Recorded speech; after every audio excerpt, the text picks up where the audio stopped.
Good afternoon, folks. Hope you're well. In today's video, I'm going to be reacting to Sorare's latest announcement, update, and give you my opinion. I'm only going to talk through selfishly what affects me, and I want to make it perfectly clear I'm not here to slate Sorare for the sake of it. I want Sorare to succeed because I've made good money from it, and I want to continue that for the foreseeable future. I don't want a repeat of football index footstock where people have lost thousands of pounds and ruined their life. So for anyone who's saying I want this platform to fucking collapse or anything like that, couldn't be further from the truth. However, where I differ from a lot of people on YouTube is I've got no affiliation with Sorare whatsoever. I will give you my honest opinion. Unlike some of the clowns who have profited massively through affiliation, who will praise Sorare whatever the fuck they do. Even when it's totally wrong, they'll still create video after video, licking their asses, and for me, they're morally wrong. And I cannot be like that. So, like I said, I'm going to bring in the things that affect me. Most people will know I targeted thresholds as my number one priority on Sorare. Obviously, come August, they're going to be gone completely, other than in possible weekly specials. And like I said, I want a sustainable platform. If Nicolas would have come out and just said the honest truth that it's not sustainable, we've got to reduce or get rid of them, I would have had no issue. But the way he's tried to spin it with bullshit, I can't tolerate that, and that's what I'm going to call out. He has stated now that that money, 75% of all payouts were through Cap 240. That will now be distributed to other leagues. That simply can't be true because from week to week, different amount of numbers win that threshold. So how can they allocate that money when that changes from week to week? It's just not possible. So how much are they allocating to these other leagues? That's what I would like to know. Secondly, they've given 9 days notice, which is an absolute fucking disgrace. And thirdly, something that no one has picked up, which I cannot believe. When Nicholas produced the update prior to this one, he made assurances that when Cap 240 was changed, where you had to hit 280 points, that that system would be in for at least a year.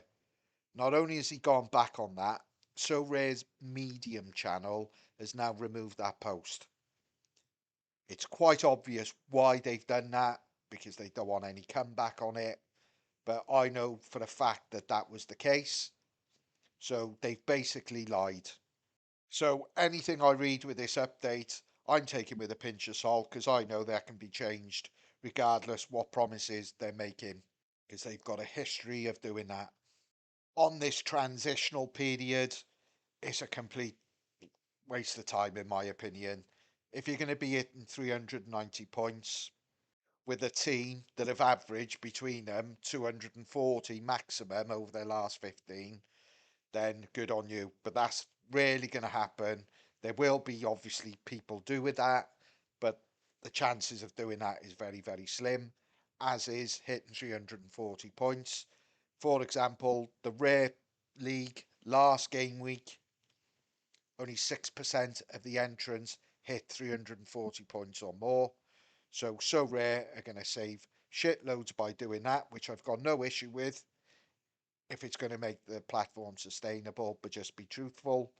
What I don't like on this transitional period is you've got to select what point you're going to hit. So if you select 270 and you do get a miracle week and hit 350, they will only pay you out $15, which I think is completely wrong.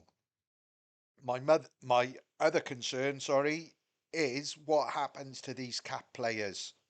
I've read through this update, and if anyone can please advise me, I cannot see any value in holding these players who were averaging, late 30s to mid 40s.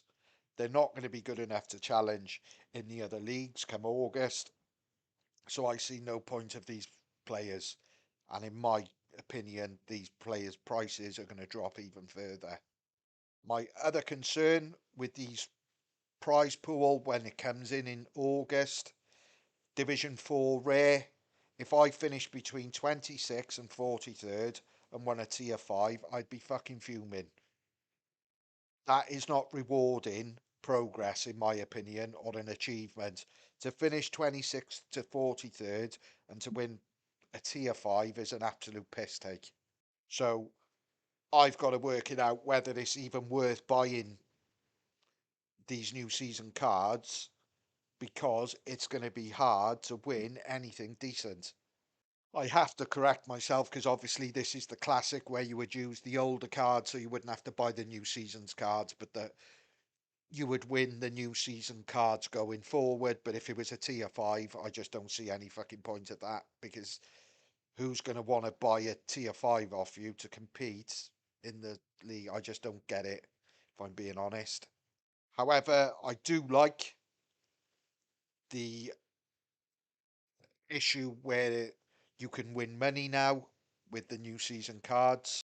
The reason I've always targeted thresholds over the other leagues is I don't want to win a reward because most rewards I've ever won is I can't wait to sell them to get the money to go and buy somebody that I want.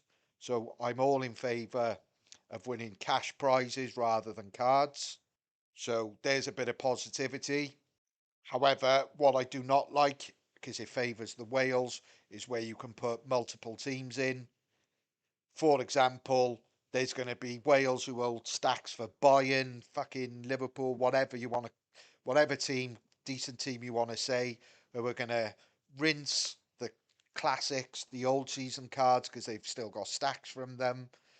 When the new season auctions come in, prices are going to go crazy because Wales have got the money to outbid anyone. So it's going to give a false figure, in my opinion, on what these cards are worth the current season because they're going to go for inflated prices. And I'm assuming they're going to have to release quite a lot before the new season starts of those seasons cards because, for example, Division 1 pay out 36 places. So there's going to have to be 36 cards in circulation of each player, at least. So how they're going to do that on auction, fuck knows. And the issue I've got with Wales, nothing personal, but I don't know why Sorare are so frightened and up their arses all the time. Because let's make no mistake here, these Wales are in a position where they do not have to contribute to the ecosystem any longer because their gallery is good enough to win all top rewards. Therefore, they don't need to go out and buy these cards. So it makes no sense to me why Sorare are pandering to them, to be perfectly honest. If they're not contributing to the ecosystem, it doesn't matter who they are, they're a complete waste of fucking time. And they certainly have no benefit to Sorare whatsoever. Like I said, I've only selected a few things that affect me. And Nicolas said 75% of all the payouts come through the threshold payment. So I'm assuming the majority of people play the game like myself. So I would assume people who are watching this have obviously got, well, I would hope that they've got the same concerns as I. For me, Nicholas needs to take a long, hard look at himself and the team around him. I've been on the platform nearly 4 years. Every update they've produced, most things have failed. Hence, they keep putting out new updates and changes.